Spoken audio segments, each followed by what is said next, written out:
Sanctus, Sanctus, Sanctus Dominus Deus Sabaoth. Tanggal 29 Juli tahun 1947, Bapak Penerbangan Indonesia, Agustinus Adi Sucipto gugur saat pesawat yang dia tumpangi ditembak pesawat Belanda.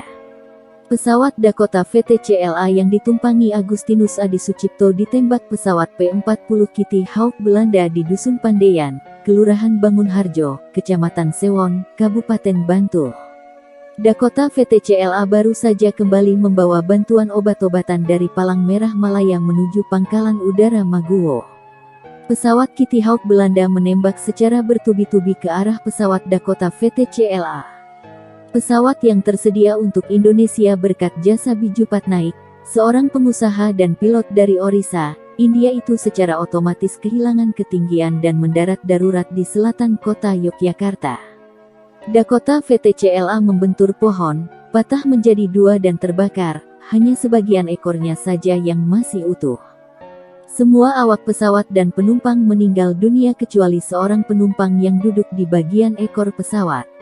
Penumpangnya yang tewas yakni Agustinus Adi Sucipto, Abdurrahman Saleh, Adi Sumarmo Wiryokusumo, Zainal Arifin, pilot Alexander Noel Konstantin, kopilot skuadron leader Inggris Roy Hazelhus, juru teknik India Bidaram dan Ni Konstantin, sedangkan yang selamat yakni Gani Handono Cokro. Sebagai penghargaan atas jasa-jasanya terhadap bangsa dan negara, Adi Sucipto dianugerahi pangkat Laksamana Muda Udara Anumerta. Di tempat jatuhnya pesawat didirikan tugu peringatan dan nama Pangkalan Udara Maguwo, Yogyakarta diganti menjadi Pangkalan Udara Adi Sucipto. Kejadian ini menimbulkan protes Indonesia. Penerbangan pesawat itu resmi dan telah mendapatkan izin dunia internasional, termasuk pemerintah Belanda. Pesawat Dakota VTCLA mengangkut obat-obatan bantuan dari Palang Merah Malaya untuk Indonesia, bukan berisi persenjataan. Pada saat agresi militer Belanda I, Komodor Udara Agustinus Adi Sucipto dan Komodor Udara Abdurrahman Saleh diperintah terbang ke India menggunakan pesawat Dakota VTCLA. Penerobosan blokade udara Belanda menuju India dan Pakistan berhasil dilakukan. Sebelum pulang ke Indonesia, Dakota VTCLA singgah di Singapura untuk mengangkut bantuan obat-obatan Palang Merah Malaya. Sehingga pesawat baru berangkat kembali pada pukul 13 waktu Indonesia Barat. Sementara itu, di lapangan udara Maguwo, Kepala Staf Angkatan Udara Suryadi Suryadharma telah menunggu kedatangan pesawat ini. Suryadi sempat memerintahkan agar pesawat tidak perlu berputar-putar sebelum mendarat, untuk menghindari kemungkinan serangan udara terhadap pesawat tersebut. Saat telah mendekati lapangan udara Maguwo pada pukul 16.30 waktu Indonesia Barat, pesawat bersiap untuk mendarat. Namun tiba-tiba dari arah utara, muncul dua pesawat Kitty Hawk milik Belanda yang diawaki oleh Letu Ruesing dan Serma Erkelens, yang langsung menembaki pesawat tersebut. Adi Sucipto gugur dalam serangan pengecut itu. Ketika gugur usianya baru 31 tahun. Dia adalah Bapak Penerbangan Indonesia. Adi Sucipto merupakan penerbang pertama Indonesia yang berani menerbangkan pesawat dengan bendera merah putih. Adi Sucipto dengan berani menerbangkan pesawat jenis Nisikoren, yang dicat merah putih dari Tasikmalaya ke Maguwo, Yogyakarta pada tanggal 27 Oktober tahun 1945.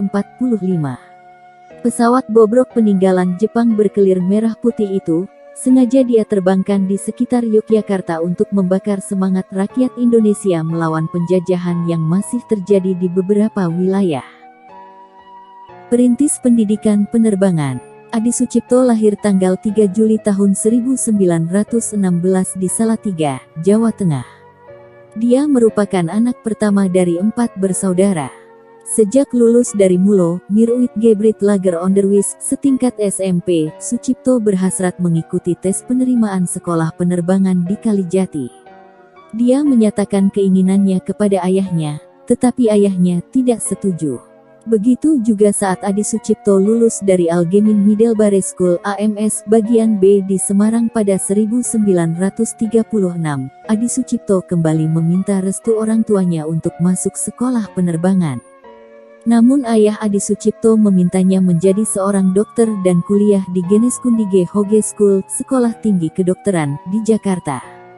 Meski demikian, Adi Sucipto secara diam-diam mengikuti tes penerimaan militer Luftopleiding School, Sekolah Pendidikan Penerbangan Militer, di Kalijati. Dia lulus dengan hasil yang sangat memuaskan. Untuk itu dia meminta bantuan asisten residen di Salatiga. Kali ini sang ayah meluluskan hasrat Adi Sucipto yang keras hati itu. Dengan kepandaian yang dimilikinya, masa pendidikan yang seharusnya ditempuh dalam waktu 3 tahun, dapat diselesaikannya dalam waktu 2 tahun. Di Kalijati inilah Adi Sucipto berkenalan dengan Suryadi Suryadharma, seorang perwira lulusan Akademi Militer di Breda. Ketika revolusi meletus, Adi Sucipto pindah ke Yogyakarta. Dengan berdasarkan maklumat pemerintah pada tanggal 5 Oktober tahun 1945, di Yogyakarta didirikan Tentara Keamanan Rakyat (TKR), bagian penerbangan pada markas tertinggi TKR. Bagian tersebut bertugas membangun dan menyusun penerbangan militer, di samping menjadi perintis bagi penerbangan sipil. Sebagai kepala diangkat Komodor Udara Suryadi Suryadharma. Suryadi memanggil Adi Sucipto untuk turut membantu menyusun kekuatan di udara. Adi Sucipto ditugaskan di bidang pendidikan dengan wewenang penuh. Di samping tugas tersebut, Adi Sucipto juga diserahi tugas memimpin kesatuan operasi dengan basis Maguwo. Itulah sebabnya Adi Sucipto disebut perintis utama dalam sejarah pendidikan penerbangan di Indonesia.